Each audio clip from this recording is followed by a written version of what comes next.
Good morning, metalheads of the internet, and welcome to a brand new episode of the Metal Meltdown. Today we are talking about the latest studio album from American Grindcore crew Cloud Rat entitled Threshold. These guys are by no means a massive name within the realms of modern grind and extreme music, but they are, without question, without argument, one of the busiest, one of the most consistent, the band with the best work ethic. Since forming in 2009, Cloud Rat have released 3 other studio albums, 3 EPs, 11 splits, multiple compilations and live albums, and remastered and expanded editions of their own pre-existing material. This year alone, they released a deluxe edition of Do Not Let Me Fall Off the Cliff. They released a remastered version of their self-titled record, Cloud Rat. They released an EP in May, and they released a split in which they covered a slew of songs from Thou with a slew of other artists. Even throughout the COVID-19 pandemic, these guys remained pretty active, releasing quite a few singles over the course of the past year, and doing countless live streams on their social media. And most remarkably, all of this material is consistently pretty great. Very hard-hitting, angular, punishing grind with like oppressive, misanthropic, introspective lyrics and themes. On occasion, they have experimented with some progressive song structures and riffs as well, some electronic elements. The end result for each Cloud Rat project as a result is consistently very dynamic, very brutal, and very miserable. And Threshold is no exception whatsoever. In fact, not only is it not an exception, I'd go as far as to say that this is probably their most urgent and their most powerful release yet. You have Aluminum Branches, which opens this album on a very frantic and crazed and carnivorous note, going straight for the jugular with all of this insane percussion, all of these battering, jagged riffs. The energy here is insane, and I do mean that quite literally at times. I'm honestly reminded of some of the most depraved material from, like, early Pig Destroyer. The descent into, like, dissonant guitar tones and all these, like, crazy over-the-top drum fills is awesome.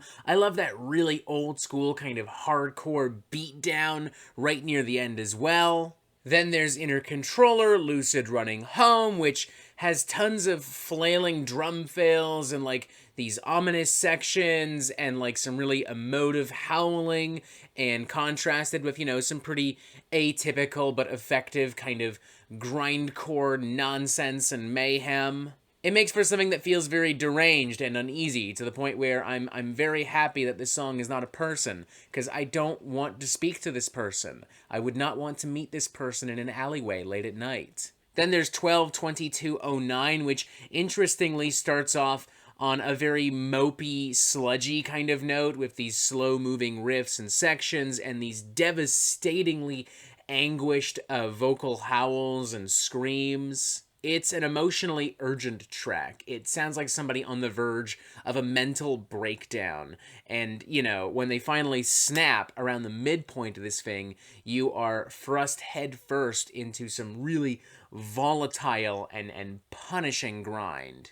Almost like an actual mental breakdown, too. Things only get more chaotic and things only gain more momentum as said breakdown continues. Right near the very end, this channels a kind of darkness and extremity that I sometimes expect more so of like some blackened grind. Then there's Kaleidoscope, which balances a lot of different ideas and dynamics and structures and riffs and melodies.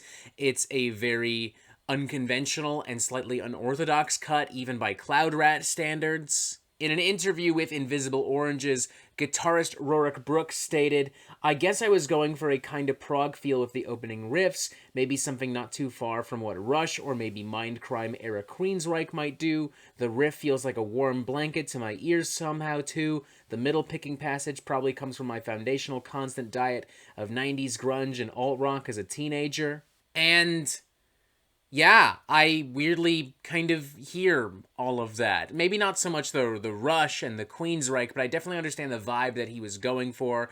You can definitely hear some of those grungy alt-rock tones, especially in the guitar tones specifically. It's maybe closer to the shape-shifting post-metal of a band like The Ocean than it is to straight-up prog rock in the vein of Rush or Queensryche, but, you know, the prog influence overall is noted. It is prominent, and it's tasty. I like it. Probably my favorite song on the record, if we're being honest, followed closely, mind you, by the album's closing number, Babahas. I really like some of those anthemic, triumphant grooves. They create a lot of tension, and they provide a lot of catharsis. I like some of the, more intense, emotionally charged black metal elements that can be heard throughout this as well. Lyrically, too, this thing is very poetic while also being very provocative. At times, I feel like a lot of the themes and ideas being discussed are more so open to interpretation. At other times, Cloud Rat makes it very, very, very clear to you they have something they need to say, they have something they need to get off their chest. A great example of the former would be Imaging Order, in which Cloud Rat write, 5 trees cut in half, tumble away crying sap, enlightened void circled in rings, no other truth, chrysanthemum collecting, destroyed, destroyed, destroyed. Whereas a great example of the latter would be Cusp writing, you walked me home from school, I never got my clothes back from the police. The production here is amazing, too. I love how big this is. I love how raw this feels and sounds. It honestly does kind of have the vibe of, a live album, you know? If you had told me that I was watching Cloud Rat perform at, a basement venue right now, I honestly might have believed you. The sound is just that authentic, and as a result, I am so immersed in and energized by everything that is happening. Everyone does an absolutely stellar job. Shout out to Madison Marshall in particular. The lyrics, the vocals, the range, how dynamic and powerful and emotional everything is. Absolute top-tier vocals and lyricism on display. Honestly, I'm feeling a 4.5 out of 5. I love this album. There's so much going on. There's so many layers to it. And yet it still, despite all that, functions as a really great, brutal grindcore record. It reminds me a lot of the Wormrot record from earlier this year. But honestly, I think I would choose this over that Wormrot record. Even though that had, all the aching strings, this production-wise just feels more authentic, more punishing, more powerful. It's more immersive. It's intelligent, it's thought-provoking, it's relatable, it's still fun while being all of those things. For every moment where I just want to grab every member of Cloud Rat and give them a colossal bear-sized hug, there's another moment where I just want to throw my arms around like some idiot at Warped Tour. Probably Cloud Rat's best album yet, at the very least it's tied with 2019's Pollinator. Definitely one of the best grindcore albums of the year. Definitely fucking check this out. 4.5 out of 5. I think it's fucking incredible. And that is it for the Metal Meltdown. I'm not an expert, nor do I claim to be. So what do you think? Do you like this record? Do you not like this record? And what do you want to hear from me next? And thank you for watching. Make sure you press subscribe right here so you get updates on the Metal Meltdown fucking immediately. And as always, you have yourself a fantastic fucking day.